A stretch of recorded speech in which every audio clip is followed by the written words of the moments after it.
हातात असलेलं काम संपवून गणेशने ऑफिसच्या घडीकडे बघितलं. त्यात 6 वाजले होते.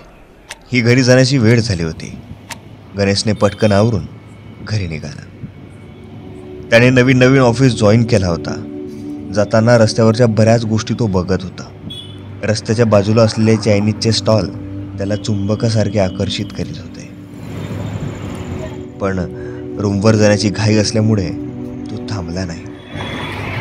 आज असं काही घडणार होतं की त्याच्या आयुष्यात त्यानं कधीच बघितलं नव्हतं. सिग्नल लागली, तो थांबला. सिग्नल सुटली आणि त्याने घरी जाण्यासाठी गाडीचा वेग धरला. यावेळी त्याची नजर फक्त रस्त्याकडेच होती. पण रस्त्याच्या कडेला यावेळी त्याला असं काही दिसलं की त्याने आपसुकच त्याच्या गाडीचा वेग कमी केला आणि तो दृश्य बघू लागला. त्या दृश्यामध्ये शहरातल्या रोडच्या बाजूला राहणारी मुलं होती आणि एक मिडल क्लास घरातील मुलगा मुलगी त्याला दिसत होते. रस्त्याच्या बाजूला असलेल्या लोकांना आजवर त्याने खायला बिस्किटं, अन्न आणि कपडे देताना बघितलं. पण आज त्याने जे बघितलं तो दृश्य त्याला अनपेक्षित होता. कारण की एक मुलगा आणि एक मुलगी म्हटलं की आपल्या चेहऱ्यासमोर जे दृश्य येते ते वेगळं सांगण्याची गरज नाही. त्याला राहवलं नाही. त्याने गाडी थांबवली आणि तो बघत राहिला. ते दृश्य त्याच्या मनात साठवत राहिला.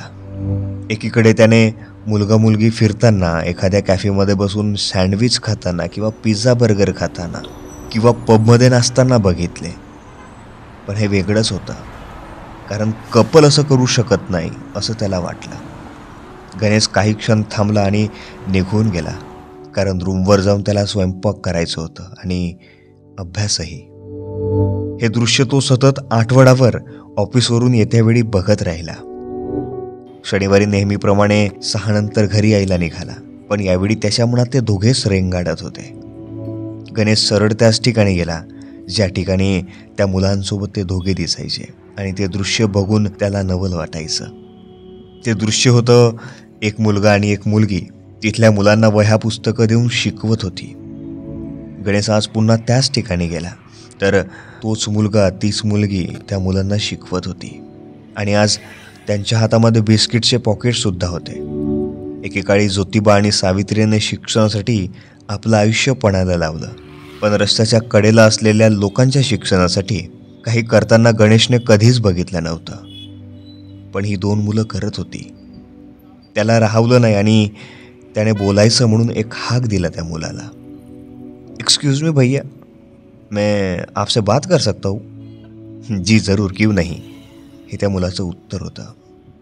गणेशने त्याला सांगितलं की मी गेले बरेच दिवस बघतोय तुम्ही या मुलांना शिकवत आहात. मला राहवलं नाही आणि मी विचारायला आलोय.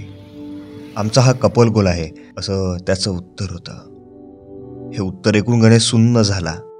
कारण आपण इथे फिरायला जायचं, आपण तिकडे जायचं, आपल्याला हे करायचं ते करायचं असे कपल गोल ठेवणाऱ्या काळात या जोडप्याचं गोल ऐकून गणेश थक्क झाला. गेली 3 वर्ष आम्ही शहरातल्या बऱ्याच ठिकाणी जे रस्त्याच्या बाजूला लोक असतात त्यांच्या मुलांना शिक्षण देण्याचं काम करतो. निदान यांना लिहिता वाचता यावं हा आमचा अट्टहास आहे. हे शब्द त्या मुलाच्या तोंडून येत होते आणि गणेश ऐकत होता. गणेशला राहवलं नाही आणि त्याने बाजूला असलेल्या ताईला विचारलं, आपको ये पसंद है क्या? क्यों नहीं होगा, ये मेरा ही आयडिया है, हे त्या ताईचं उत्तर होतं. एकीकडे मुली त्यांच्यासाठी विविध चैनीच्या गोष्टी घेऊन मागतात आणि दुसरीकडे ही ताई. गणेशला त्या मुलीमध्ये आजची सावित्री आणि त्या मुलामध्ये ज्योतिबा दिसू लागले. भेटून खूप बरं वाटलं. माझ्याकडून काही लागेल तर नक्की सांगा, असा गणेश आनंदाने बोलला. आज त्या ताईचा वाढदिवस होता, त्याच्यामुळे त्यांनी बिस्किटचे पॉकेटसुद्धा आणले होते. गणेशने त्यांचा मोबाईल नंबर घेतला आणि रूमवर जाऊन स्वयंपाक करायचं असल्यामुळे जरा घाईने निघाला. घरी जात्यावेळी तो असंख्य प्रश्नांनी गुरफटलेला होता. त्याच्या मनात बरीच प्रश्न घुमत होती. एकीकडे त्यांनी आजपर्यंत पाहिलेले कपल्स आणि दुसरीकडे हे दोघे त्याच्या मनात भिरक्या घालत होते, जे दुसऱ्याच्या शिक्षणासाठी आपलं सुखाचं आयुष्य खर्ची घालत आहेत. गणेश त्यांच्या भेटीची ही गोड आठवण मनात साठवून रूमच्या दिशेने जाऊ लागला.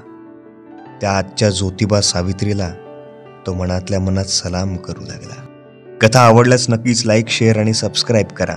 पुढील व्हिडिओ लवकरच येतील. काळजी घ्या. धन्यवाद.